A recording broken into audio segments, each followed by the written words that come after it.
بسم اللہ الرحمن الرحیم۔ جانوروں اور پرندوں کے احکام۔ پہلا سوال، کیا دوسرے ممالک میں صادرات کے لیے مینڈک پالنا جائز ہے؟ جواب، اگر کوئی حلال منفعت اس میں پائی جاتی ہو تو جائز ہے۔ دوسرا سوال، کیا شکاری کتے نجس ہیں؟ کیا کتے کو ہاتھ لگانے سے ہاتھ نجس ہو جاتا ہے؟ جواب، ہاں، شکاری کتے نجس ہیں، اور اگر ان کو گیلے ہاتھ سے چھویا جائے یا کتا گیلا ہو تو ہاتھ نجس ہو جائے گا۔ تیسرا سوال، کیا کتے کے برف پر چلنے سے برف نجس ہو جائے گا؟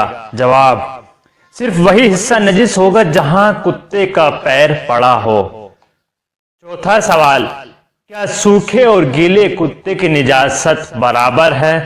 جواب، اگر کتا سوکھا ہو تو نجاست سرایت نہیں کرے گی، مگر یہ کہ اس سے مس ہونے والا گیلا ہو تو نجاست اس میں سرایت کر جائے گی اور وہ نجس ہو جائے گا۔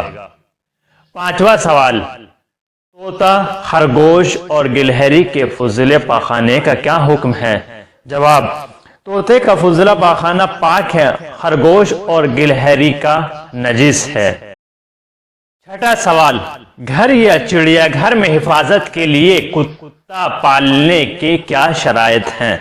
جواب، کوئی حرج نہیں ہے اور اس کے لیے خاص شرائط نہیں ہے، البتہ کتا ایسی جگہ پالا جائے جو گھر سے باہر ہو۔ ساتواں، ہاتھ نہیں لگا سکتا، جبکہ یورپ میں لوگ انہیں پالتے ہیں اور انہیں کچھ نہیں ہوتا۔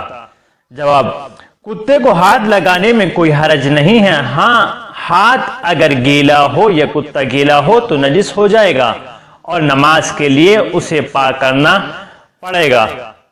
آٹھواں سوال، شتر مرغ کھانا کیسا ہے؟ جواب، حلال ہے۔ نواں سوال، کیکڑا کھانا کیسا ہے؟ جواب، حرام ہے۔ 10واں سوال، کیا حرام گوشت جانوروں جیسے سانپ، شیر وغیرہ کا تیل نجس ہے؟ جواب، اگر وہ حیوان خون جہندہ جن کا خون ذبح کے وقت اچھل کر نکلتا ہے رکھتے ہوں اور انہیں شرعی طریقے سے ذبح کیا گیا ہو تو ان کا تیل پاک ہے اور اسے کھانے پینے کے علاوہ دوسرے کاموں میں استعمال کیا جا سکتا ہے۔ 11واں سوال، پرندوں، حرام گوشت، حلال گوشت، گوشت خوار جو گوشت کھاتے ہوں چاہے گوشت نہ کھاتے ہوں، پنجے والے، بغیر پنجے والے، سب کا فضلہ پاک ہے یا نجس ہے؟ جواب، ان سب کا فضلہ پاخانہ پاک ہیں جو چھوٹے پرندے ہوتے ہیں۔ 12واں سوال، کیا ٹڈی اور خرگوش کا گوشت حلال ہے؟ جواب، ٹڈی کا گوشت حلال ہے مگر ہر قسم کے خرگوش کا گوشت حرام ہے۔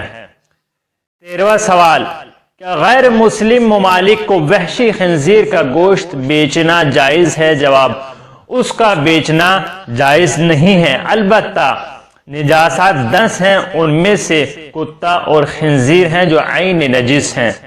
مسئلہ نمبر 119، خشکی میں رہنے والا کتا اور خنزیر نجس ہیں یہاں تک کہ ان کے بال، ہڈی، پنجے، ناخن، لعاب دہن اور دوسری رطوبتیں نجس ہیں۔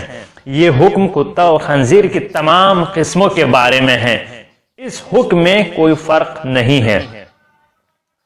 14واں سوال، کیا مور کا گوشت کھانا حلال ہے؟ جواب، جی ہاں، حلال ہے۔